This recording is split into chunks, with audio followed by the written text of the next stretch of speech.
Hey, it's Rabanzo here. As a gigging musician and fan of live music, I love sharing my personal experience and the things I'm learning from other music artists and professionals. You can be privy to those learnings by joining the Unstarving Musician community.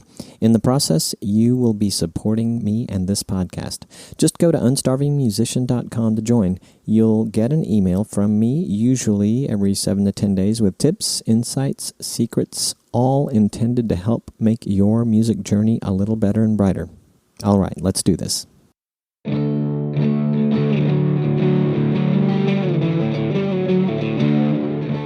This is the Unstarving Musicians Podcast. The podcast features conversations with musicians and music industry professionals, all intended to help musicians be better at marketing, business, the creative process, and all the other things that empower us to do more of what we love: make music.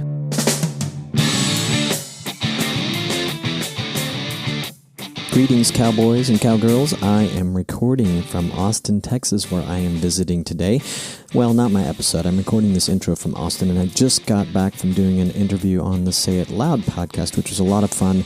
That is a podcast I've been wanting to tell you about, so I'm going to tell you about it right now. It features hosts from Austin's rock band Fair City Fire and a local comedian Matt Jones.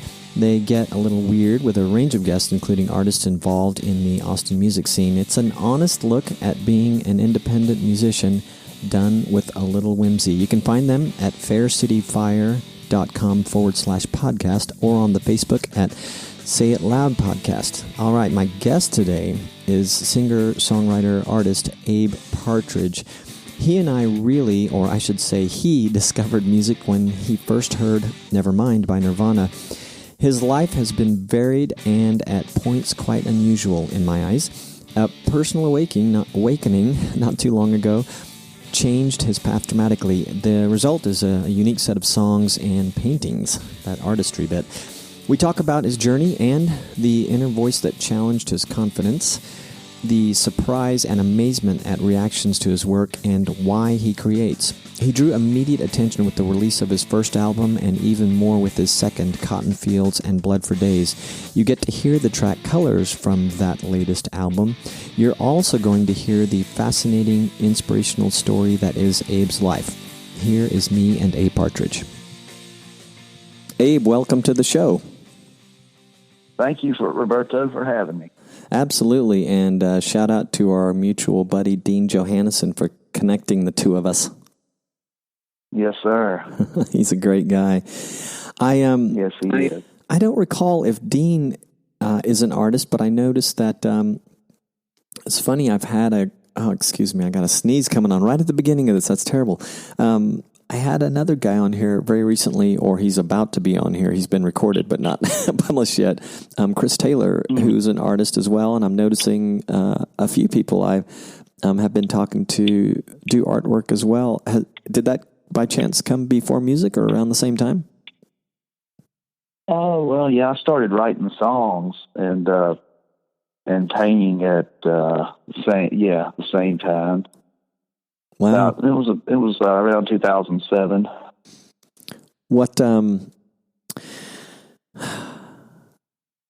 What inspired you to paint? Was that always inside of you as well as the songwriting, just waiting to come out?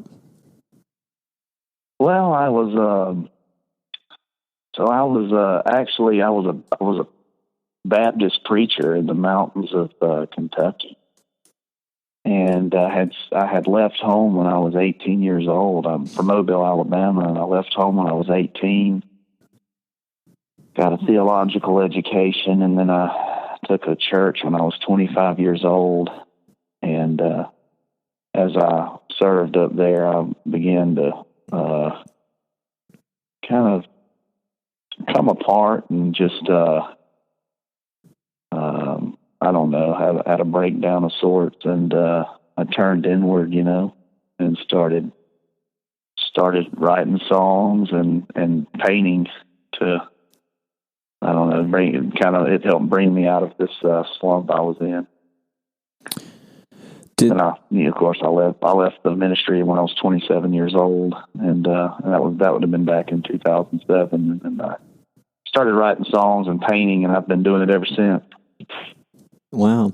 And did that period kind of take place towards the latter part of your involvement with the ministry, or did it kind of? Yeah, that was right at the tail end. Yes, sir. That's just kind of turned inward there at the end, and started writing songs and creating works of art, because it made me feel better. Writing, what do they say? Sad music makes me feel better, or something like that. Probably. Yeah. Well, I was going to ask you about, quote unquote, your awakening, which I think I kind of got that from your bio, but it sounds like that was kind of it, or is there another piece to it? Well, yeah, I was,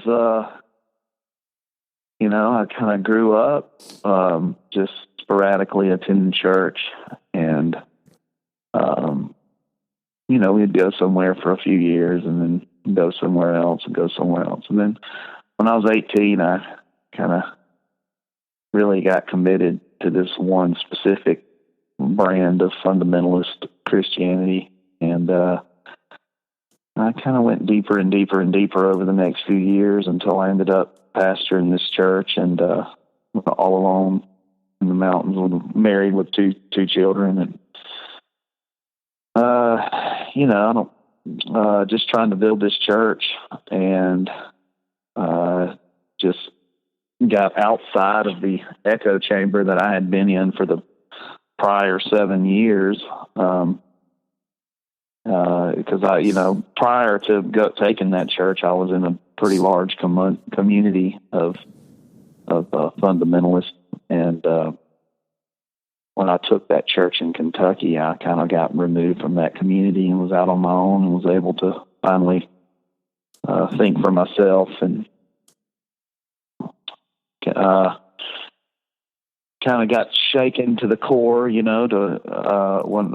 all the work that I was doing there. And after I got shaken to the core there, I found that it was something that I didn't no longer have it in me to do.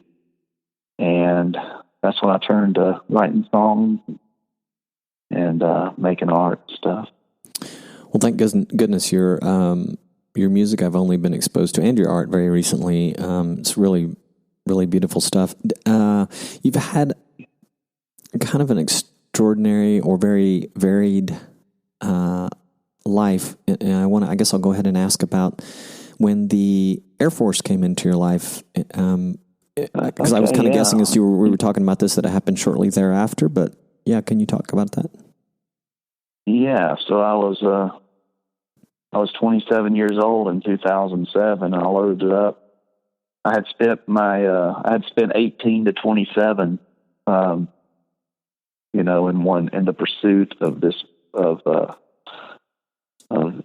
being a fundamentalist pastor. And then so when I was 27 years old and I left all that behind, I had nowhere to go but home. So I packed up my wife and my 2 children. I had 2 children at the time. And I loaded up all that I owned and put it in the U-Haul and moved back home to Mobile and moved in with my mother. And I lived in the spare room for a while, and took a job making a minimum wage. And, with a family and a minimum wage is impossible. And so I had to find something to do to support my wife and kids. And, I had no marketable skill. So I went to a recruiter's office and signed up. And that would have been back in, that was 2008. So it was just right shortly after I had quit the ministry that I joined the Air Force. And I'm still a reservist today, so I'm still in. And thank you for that, by the way. Thank you. Putting all that time in for us. It looks like you have picked up some very cool skills there. And what did I gather correctly, that you started unleashing your art and music on the world a little more comfortably, or little by little during, after 2008 or around 2008? Okay, so yeah, so I'd been writing songs and creating works of art since 2007, and only would share my songs and my artwork with just my wife and my mother, people that were close to me, and I had I went overseas about 4 years ago. To the desert. And so when I was over there, I'd come to this realization while I was serving that I had done nothing with my adult life except bring negativity into the world with the type of preaching that I had been doing, and and violence into the world, which is that's what the military does, is bring violence. And so that realization kind of was another one of those pivotal moments in my life, similar to when I left ministry. And I determined that if I could make it back home, that I would start trying to do my best to bring beauty into the world. And so I had been writing these songs for years. And so when I came home, I began looking for a platform to share my music. And I tried out a few open mics here and there, but never anything serious. And then in October of 2015, so it'd be just a little under 3 years ago now, there was a songwriter contest that was taking place in Gulf Shores, Alabama, which happens to be about an hour from where I reside in Mobile. And so I went down, I applied, and to my surprise, I was selected. I still to this day don't know how I got selected. I sent in recordings that I had made on an iPhone, but they selected me, and so I went and played this competition. And on the night I played, I ended up being one of the winners. And it was like the first play of a listening audience. And, I got this roaring applause and the standing ovation, and I was just floored. I couldn't believe it. And, so then that night I happened to meet this, great songwriter, who also happens to be one of the great guitar players in Nashville, and also a producer. And, he was also a contestant that night, and he came up to me and said, "Hey, I really love your songs. Where do you play?" And I said, "Well, nowhere. Then I don't really play anywhere." And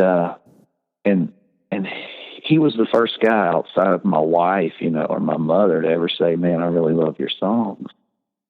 And he said, "Why don't you come to Nashville? I'd love to make you a record." And I said, "Well, yeah." So immediately, I thought he was a con man, because, what are the odds that you play your first gig and you get some guy, that wants to come make you a record in Nashville? It's like it's a scam that's been tried a million times. And so I go home, I write his name down, and we connect on social media. And then I start Googling him, and turns out he's totally legit. And so I call him up and I say, "Hey, Sean, how serious were you about making this record?" And he said, "Well, I'm dead serious. Just come on up here. You can." And he sent me a picture of his guest room. He said, "You can stay here." And so I had everything I needed. Like, there was a place to stay. There was a bed, there was the producer. And so I went up there, and so in December of 2015, just 2 months after I played my first show, or, that first little contest, then I was recording my first record in Nashville, and he played guitar on it. And this guy named Dave Rowe, who played bass for Johnny Cash for like 15 years, came over and played bass on it. I was just starstruck, I couldn't believe it. And so anyway, I'm probably getting way ahead of you, but so I put out my first record, just like 2 months after my first gig, man. That's amazing. And yeah, and then so I came home, and opportunities started opening up, from people. There was a lot of people that connect, and I connected with a lot of people at this contest. Next thing you know, people were inviting me to play songwriter rounds and different things across the Gulf Coast. I started doing that. And then as I started doing that, I started meeting people that are, regional artists. And so I started playing regional shows, started traveling around the weekends, playing songwriter type shows and listening rooms and stuff like that. And then it just gradually got something bigger and bigger, and then I started playing festivals. And then when I started playing festivals, which is like where I met Dean Johannesson, was out in Dripping Springs Songwriter Festival outside of Austin, Texas, and Dripping Springs, Texas. And I met a bunch of guys there, and I played that one just about a year after about 1 year of having my record. I played this really great festival and met all these writers, which really got me touring around pretty good. So then I made another record. So then I was in Nashville just playing a show, and I was staying with my buddy Sean Byrne, who produced my first record called White Trash Lipstick. And we were just hanging out, and he said, "Hey man, you want to record some songs?" And I said, "Yeah, let's do it." And so my intention was just to release a single. And so we went downstairs and we recorded a couple of tunes, and then it was like, "Hey, you want to record another one?" I recorded another one. And then next thing you know, we had like 5 or 6 tunes, and I said, "Well, I guess we need to record a record." And so 2 or 3 weekends later, I go back up there, and we make my second record called Cotton Fields and Blood for Days. And I finish it up, get it mastered, and then I have it in my back pocket. And I'm touring. And anyway, I played this festival in Mobile, Alabama called Southbounds, and back in April of 2017. And while I was there, I had given a record. There was some people with a record label there. They own the record label called Skate Mountain Records, and I had given them a demo of Cotton Fields and Blood for Days. And then a few months later, I got they licensed the record, so the record got picked up by Skate Mountain, who hired me a publicist. So, man, am I talking too much, Roberto? No, this is great. Okay, well, I'm going to stop here shortly. So I got this Cotton Fields and Blood for Days record. The Skate Mountain Records licensed it. When they did, they hired a publicist by the name of Michelle Roche out of Athens, Georgia, to work for me. Well, in October of last year, she came to my house, and we were talking about the release of my record, Cotton Fields and Blood for Days, which came out of February of this year. And so as we were talking about the unrolling to the release of that record, I had one of my pieces of art on the wall, because I had been making these pieces of art for years, like basically a decade to this point.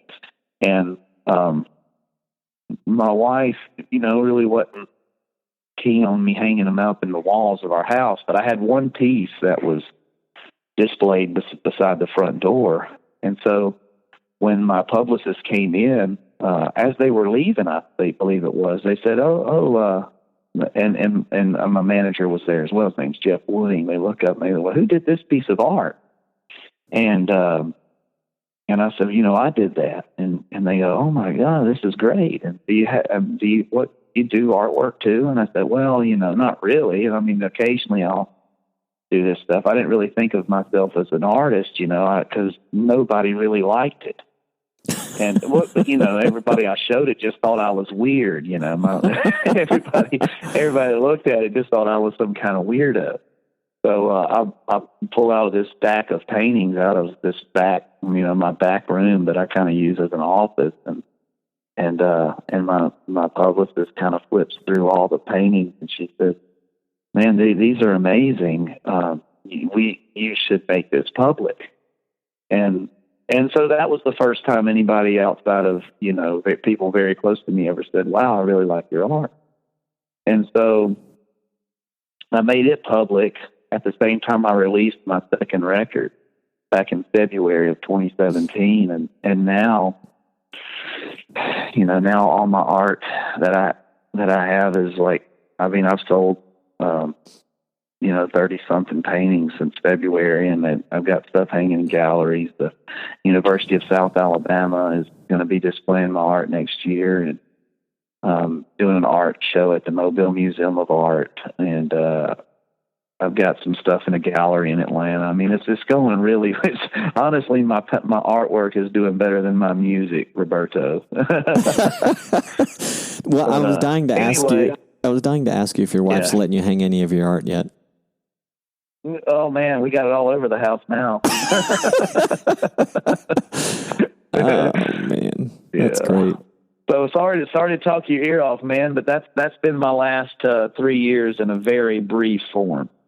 I had no idea this. I mean, I gathered how some of it unfolded, but you just can't get a picture of how rapidly or suddenly parts of it. I know it probably felt like bursts of activity to you if you look at the chronology, or maybe I don't know if you've ever put it on paper and kind of look at it as like bursts of things happening, but it's pretty amazing. And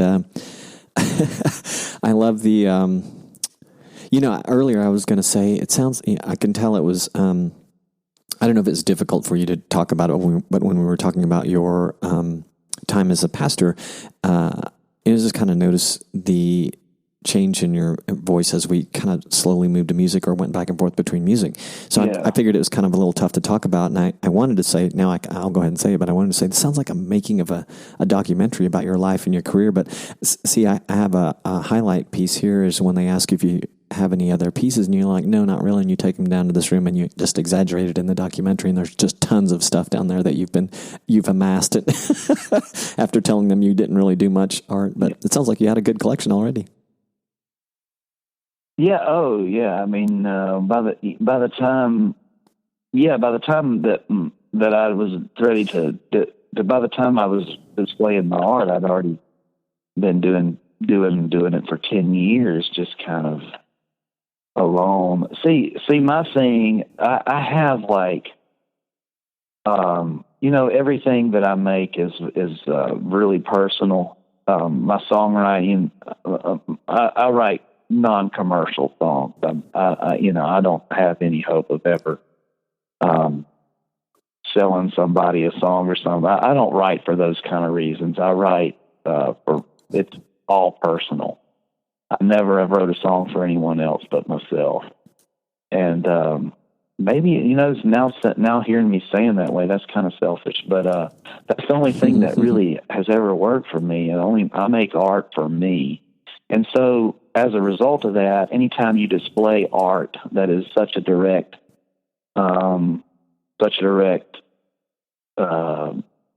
representation of your heart and who you are, rejection of that is always a big fear, or at least it used to be. Not so much now. I don't have that kind of anxiety anymore, but that was one of the hardest things for me to overcome when I first began to display my art, was that art, both audio art and visual art, was that, man, people ain't gonna like it, and when they don't like that song, they don't like me, because that art that is me. Of course. And so it was so tremendously hard for me to like I just played the Bluebird a couple of weeks ago, and that was the first time that I felt nervous before a show in a long time. But now I get up in front of audiences and I don't really have that fear anymore. But when I first started, there was just such a fear.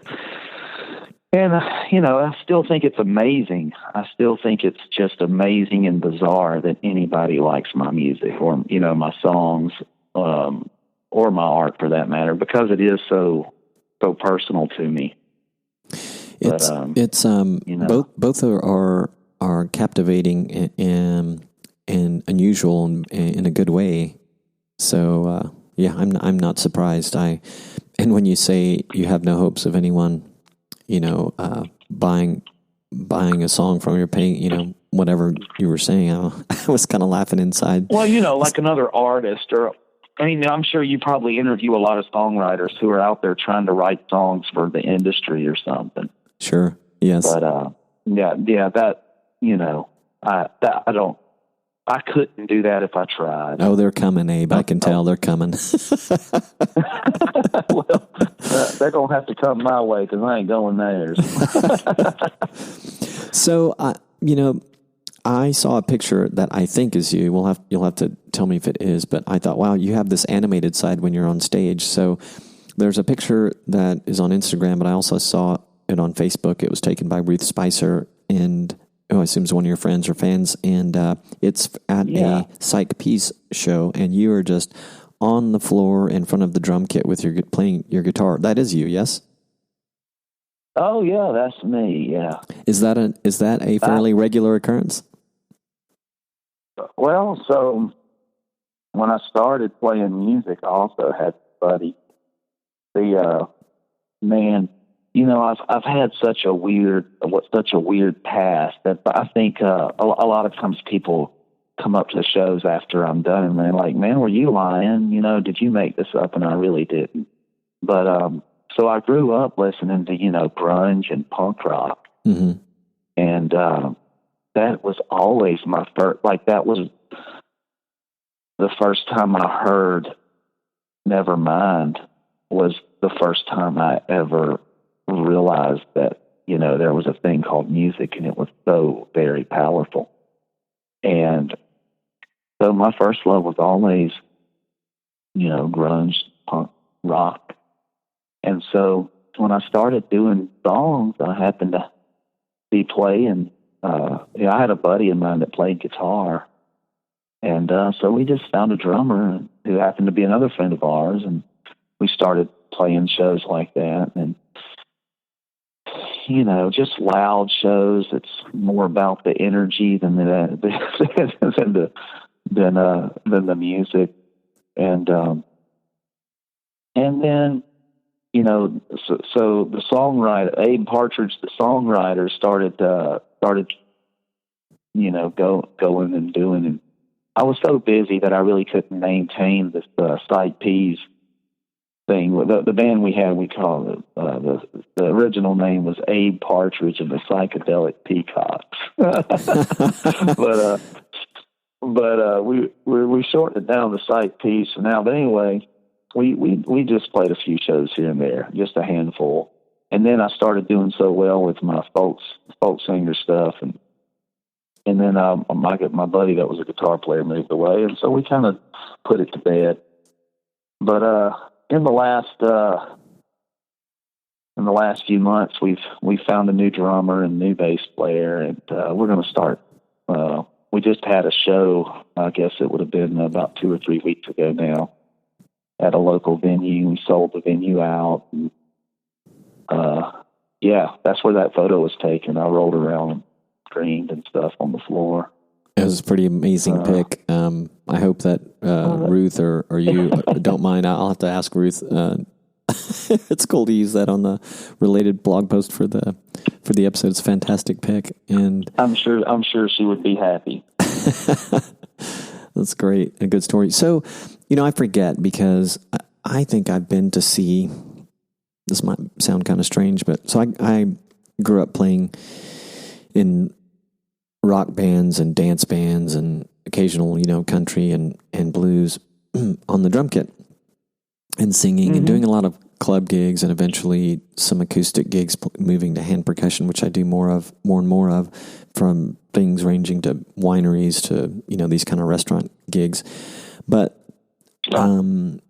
they've always been kind of these band configurations, so not the songwriter storyteller. And I have been to see a handful of songwriters in the past who share some stories throughout the performance, which I've kind of come to realize since doing the podcast that's fairly common. Although I don't, it's not something that comes up a lot. But you happen to mention a comment that someone who attended one of your shows made about where they were asking if you were making stuff up, and so I wanted to ask you: do you share all or much or some of this life story stuff that we've covered here today at your shows?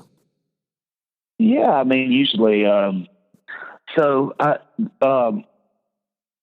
kind of gigs I usually play are, more intimate style gigs where, you can kind of converse with your audience, right? And songwriter festivals and stuff like that, songwriter rounds. I do a lot of shows like that. That's just where I've had the most success. I also played music venues and whatnot occasionally, but I've always thought of myself as a communicator first. My biggest goal when I step up on a stage is communication and not entertainment.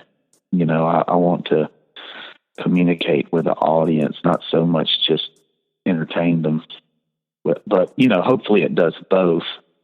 But so yeah, I'm always telling stories, the stories behind the songs, and like I said, most of my songs are really personal, and so a lot of the stories have to do with, with some experience that I had in one of my past lives, But yeah, always doing that. Well, that must make for some, super interesting shows from the audience perspective, for sure. Yeah. Good job. Go ahead. Did you tell me that you are about to do your first international show before we started recording?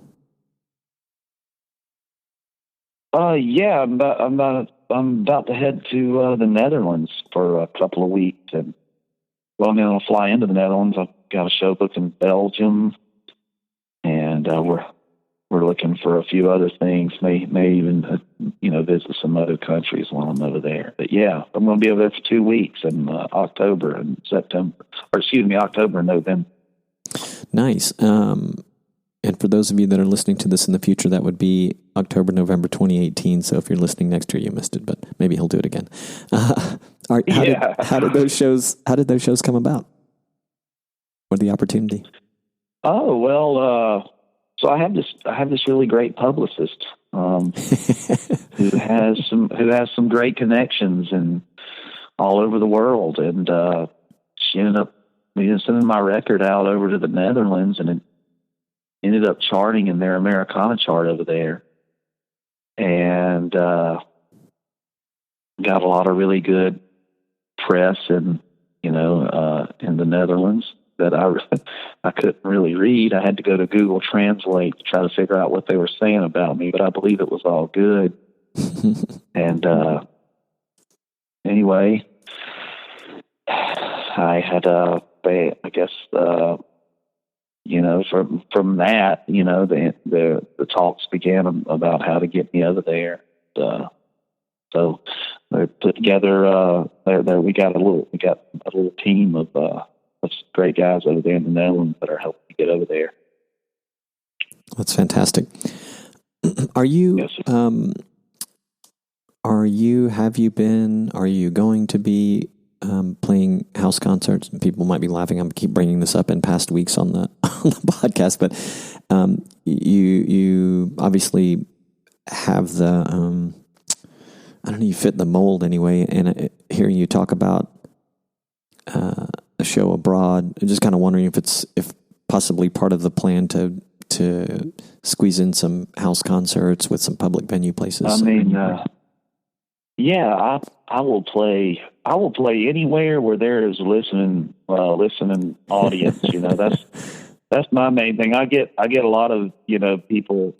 I got a lot of people asking me, occasionally, at least locally, to play here and there. But I only play places.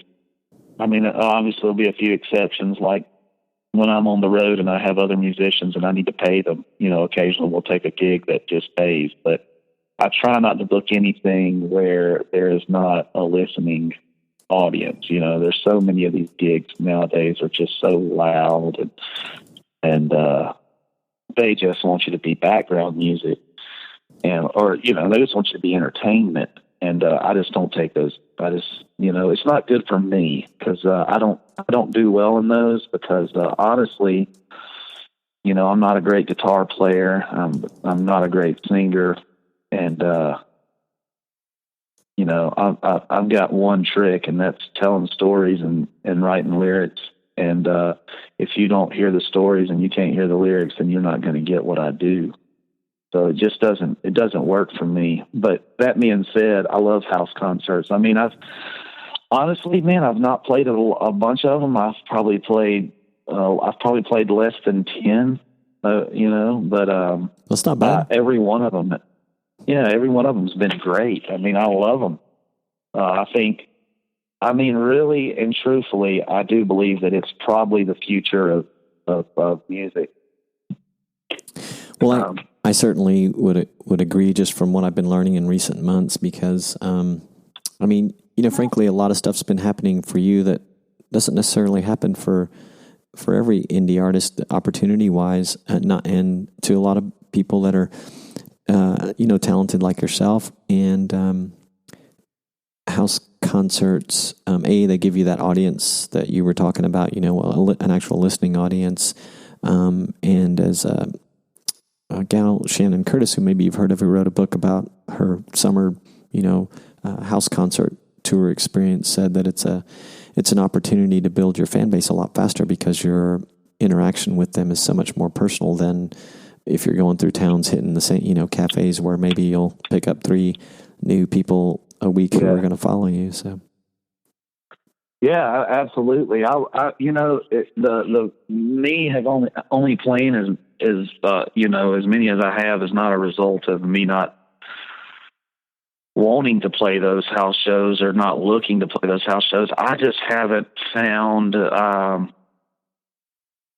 still working a job. So I'm doing all of this touring. I'm playing all these dates while balancing a full-time. And it's hard for me to really get too far away from South Alabama. I mean, I go up to, I can get about, 14, 15 hours away, and that's about as far as I'll go because I got to, I eventually got to get back home. But, I've just not found, one thing I've noticed about the house shows, a lot of them are networked in to other house shows. And I've just not found my way into that scene. Like, I know that, a lot of this stuff is just getting your foot in the door somewhere, but, I've not got my foot into the door of the house show network thing yet. I don't know how that works, but,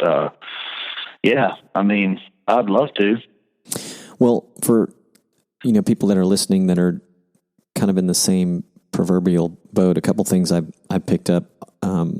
One from a house concert host of a pretty big series in San Antonio, Texas, who just happened to comment that there's a guy who regularly emails her in very nice personal emails about interest in performing at one of their shows, and I think they only do one a month. So they've got a great pool of talent. But while she, at the time that we spoke, and this guy's a pretty big artist too, but at the time that she and I spoke, she had not yet been able to book him, but she had referred him to other house concert hosts who have booked him. So my point being, one, kind of strategy I picked up is if you are interested, and if you just know one, person, you find one online. They're not so hard to find, I've learned. You find one online that sort of fits your geographic needs and all that. You just kind of open some communication with them. That can be good. And the other one is that Shannon Curtis, who I mentioned earlier, she learned for herself that opening, putting out there to her fan base that she is always interested in doing them, and she can kind of walk them if they're ever interested in hosting one, to contact her. And then she's sort of built some tools, I guess, for hosts that are new to help them, guide them through the process. And she's got all this stuff available on her website for free download. And then she's got this great book, which is very inexpensive on the subject too. So for anybody who's listening that's like Abe and has thought about it, and maybe actually have a little time to do either of those things, they would definitely help, I think. Yeah, that sounds good. I need to start doing that. It's staying busy is it's a full-time job just to try to. When you're booking yourself, it's I can't tell you how many emails I send out a week. Wow, I'm sure. Vast majority of them hardly ever even get a response. So, but I will certainly be hunting down some of these house shows. Yeah, and the other thing that I think I hear recurring is to go to some of them. If you find one that you can attend, it's kind of one of those things, just like hanging out at the venue once in a while, to go meet the person that books there and be a patron of their business. But anyway, it's kind of a networking thing. But hey, before I forget, did you meet? How long have you known Courtney Blackwell? Me and Courtney and I met at the very first show I ever played. Remember when I said I played that songwriter shootout? Mm-hmm. Her and her husband were there. They were also contestants, and they also happened to win with me that night. So wow, we've known each other for as long as I've been playing. What's the name of their band? I did not make note of that. Courtney is in a duo with her husband called Honey Boy and Boots. Honey Boy and Boots? Yeah. That's great. Well, I happened to see and hear a couple of things that you have done with her, and saw that she had a duo or band or something, which I haven't made the time yet to look into, but she looks pretty talented. Are you two kind of off and on regular as far as performing together? Well, for the last 10 months, something like that, I've kind of done every one of my runs where, my non-local shows. I've been on runs with her. For the last 10 months or so, she's been my regular touring partner. And then another artist I wanted to ask you about, because you seem to be a big fan of hers, which is Emily Scholes Smith. Oh yeah, Emily. Emily is she's a songwriter and lead singer for a band called Della Memoria, who is probably one of them. They are my favorite band around on the Gulf Coast for sure. And they're in like my top 5, But Emily's great. Her and her husband occasionally they'll play music with me as well. She sings backup with me sometimes. And her and her husband Josh will play the bass, and they're great folks. Yeah, I took a moment to listen to some of her stuff too, but happened to notice that you're a big fan, so I'll have to check them out some more as well. So, I'm a huge Della Memoria fan. That's true. I'm going to jump around a little bit, but I think that you touched on this particular venue earlier in our conversation, and forgive me if you kind of covered it, but I just made a little note from one of your Facebook posts that goes, about 3 years ago, I walked into the listening room of Mobile and asked Jim Pennington for a gig. Yeah. Okay. So, right after I played the songwriter shootout, my very first gig, that I'd ever played, I told you about.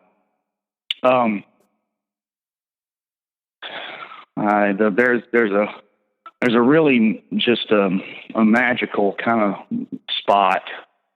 And I mean, I play venues all over the country, or at least all over the Southeast. And it's as good as any venue that I've ever played in. And it's called the Listening Room of Mobile. And I actually went in December 2015 to a Honey Boy and Boots show, or maybe it was in November. And I went up to the guy who owns it. His name is Jim Pennington. I said, "Hey, I'd like to play a show here.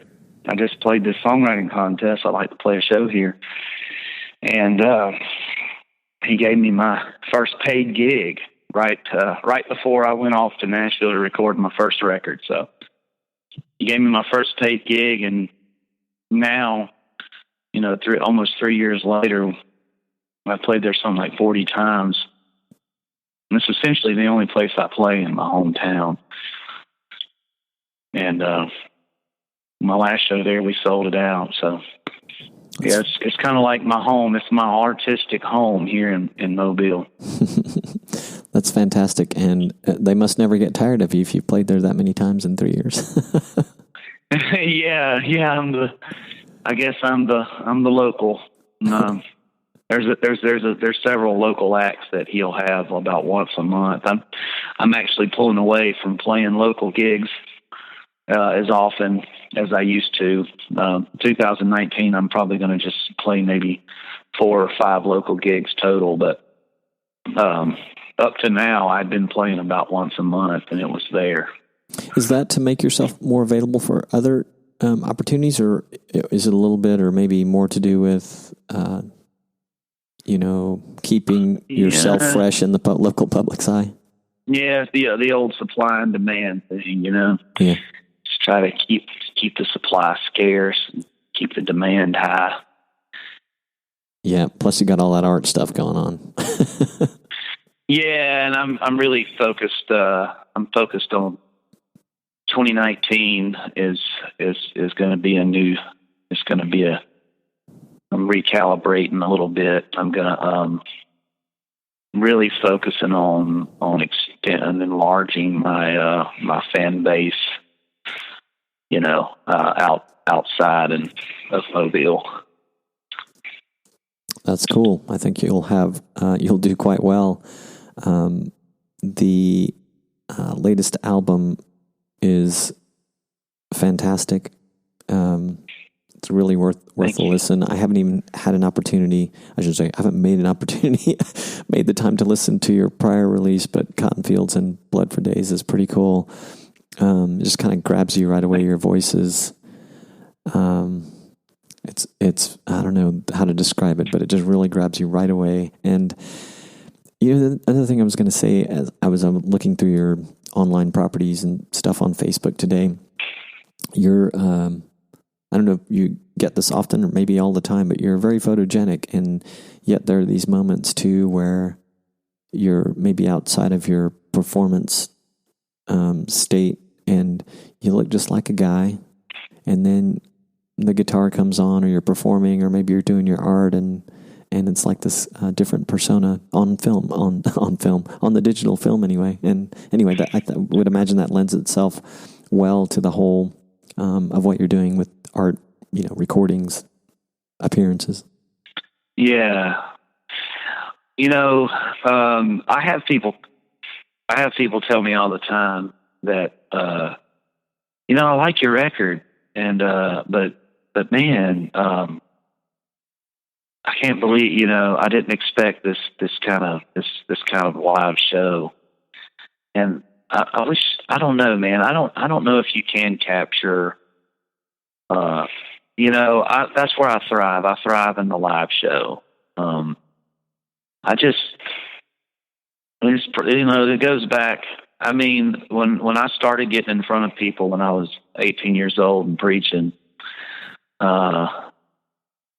you just put your whole being in what you do. And that's one thing I've retained. I haven't retained a whole lot from them days, but I did retain that.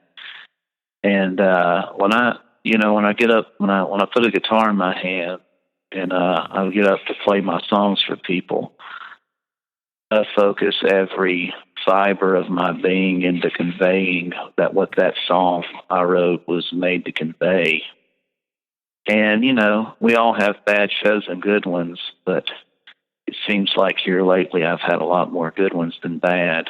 And I just try to leave people with, that is all I do, man. I mean, that's really all I do is just try to leave people with something that they'll remember, and maybe can relate to something I've wrote, or they can. It maybe so it's amazing, and that's really why you do it. Is when people come up to you and tell you that your songs have had an impact or whatever on their life. That's really, that's the most gratifying thing that could ever happen. And shoot, how did I get off all on this? We're just talking about, I'm a very emotional performer. That's what I meant. That's what I meant to say. Yeah. Well, and we started off on the nature of your look on camera, but, I think that what you described that the person said about, I didn't expect this kind of show. I think if I, ran into you and talked to you and didn't know you, and you told me you were a musician, and then I was lucky enough to go see you or hear your recordings, or frankly look at any of your work online, including album artwork and those kind of things, I would have shared the similar surprise, which is cool. And I also wanted to say that the approach that you have to performing to leave the audience with something they can remember is really, I think that's inspiring for anybody who wants to perform, whether you're a songwriter or, a percussionist or guitarist. That's where it's at, man, leaving people with something that they can remember, and that's when they want to follow you. Yeah, absolutely. Well, Abe, it has been a pleasure. What a lot of wonderful surprises for me in our conversation, and I know for the listeners of the podcast. So I know that everyone can find you at abepartridge.com, and you're pretty searchable on Facebook for music and art, the folk art of Abe Partridge. So check that out on Facebook. Is there anything in 2019 that you want people to look out for, other than that you're going to be working on growing the fan base outside of Mobile, Alabama?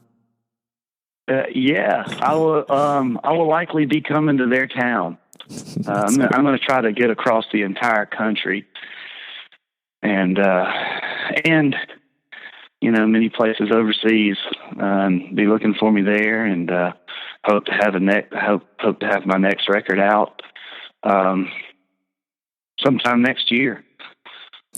Excellent, man. Well, it's been a real pleasure. Thanks again for coming on. Can't wait to share this one with everyone. Yeah, thank you, Roberto, for having me, man. It was my honor. Absolutely, man. We'll talk soon.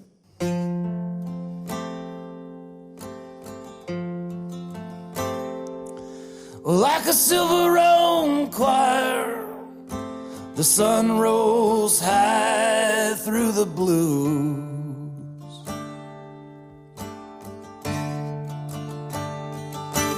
Set the pink sky on fire as I burn with desire and love with you.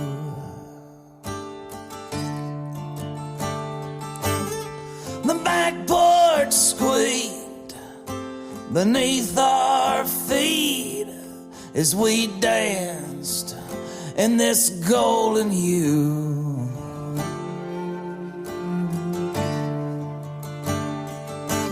In the oranges of autumn, were shimmering from underneath the dew.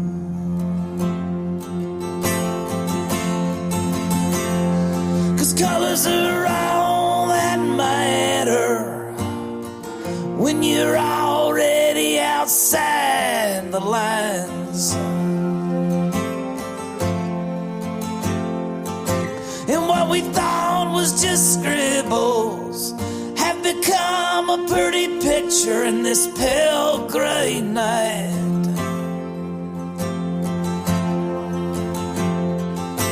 And our past was pretty shady, and we didn't have a history of doing right.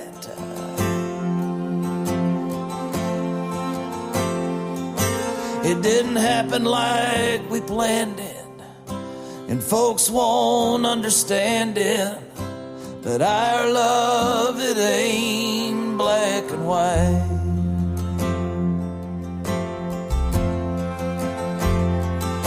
Well, I found you last night as the blood moon shined in dying rays, and the green in your eyes was accented by your lavender trays. You hit a long blank stare behind your purple mascara as I so pitifully confessed.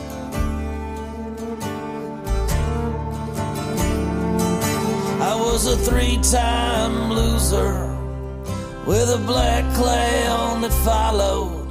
I was a formerly handsome man.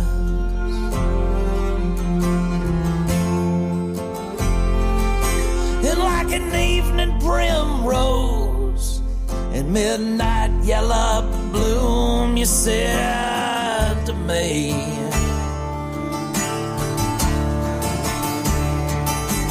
I ain't never met a man with no obvious plan and such honesty.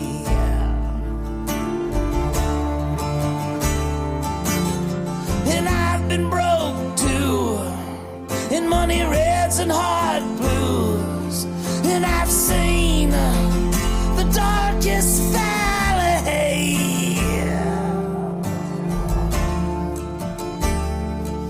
You may have lost 3 times, but you won't here tonight, and let's paint ourselves lucky.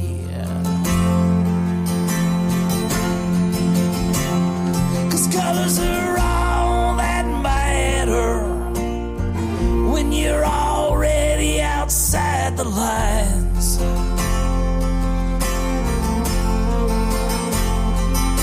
And what we thought was just scribbles have become a pretty picture in this pale gray night.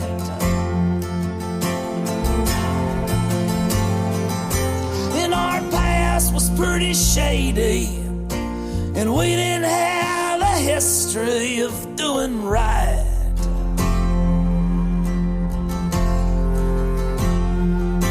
It didn't happen like we planned it, and folks won't understand it, but our love, it ain't black and white.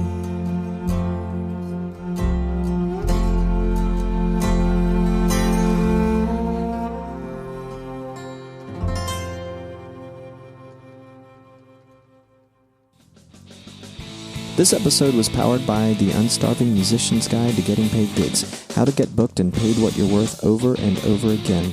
Available in paperback and for Kindle on Amazon.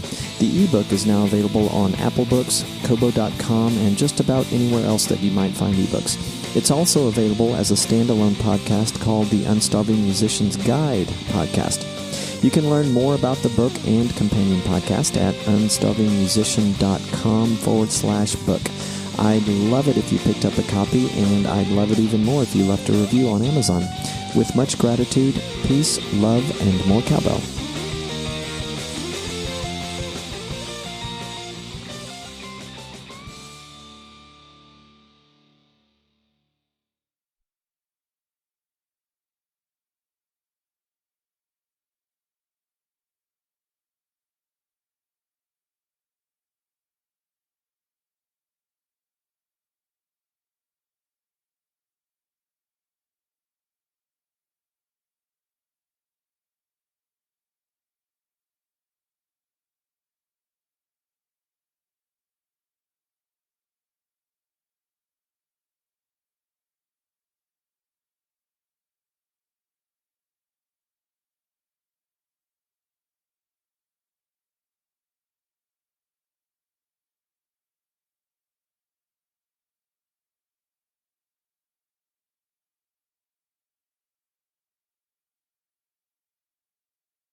Hey, thanks again for listening.